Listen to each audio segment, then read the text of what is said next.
1960 August 4 பழைய குற்றாலம் அருவி உருவான தினம் இன்று. இந்த அருவி உருவாக காரணமாக இருந்தவர் பெருந்தலைவர் காமராஜர் என்பது உங்களுக்கு தெரியுமா? குற்றாலத்தில் இருக்கின்ற அருவிகளில் பேரருவி, ஐந்தருவி, செண்பகாதேவி அருவி ஆகியவை இயற்கையாகவே உருவானவை. ஆனால் பழைய குற்றாலம் அருவி அப்படி இயற்கையாக உருவானது அல்ல.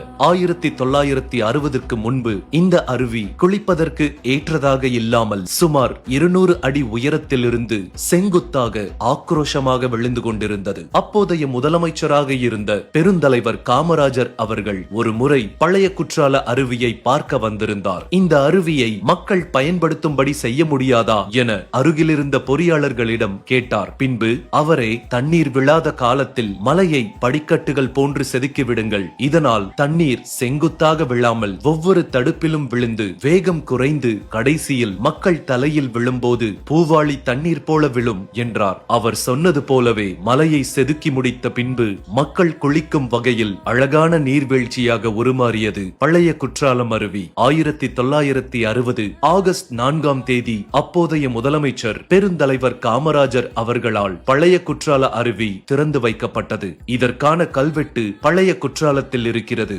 அப்போதெல்லாம் குற்றாலம் அருவிகளுக்கு முக்கியஸ்தர்கள் வருகை தரும்போது அருவியில் பொதுமக்கள் குளிப்பதற்கு தடை விதிக்கப்படுவது வழக்கமாக இருந்து வந்துள்ளது. அப்படித்தான் ஒரு முறை காமராஜர் குற்றாலத்திற்கு குளிக்க வந்தபோது சுற்றுலா பயணிகள் அருவியில் குளிப்பதற்கு தடை விதிக்கப்பட்டிருந்தது. ஆனால் அதனை அனுமதிக்காத காமராஜர் மக்களை குளிக்க விடும்படி கூறியதுடன் மக்களோடு மக்களாக அருவியில் குளித்து மகிழ்ந்தார் காமராஜர். அடுத்த முறை பழைய குற்றாலம் அருவி செல்லும் போது ஐயா காமராஜர்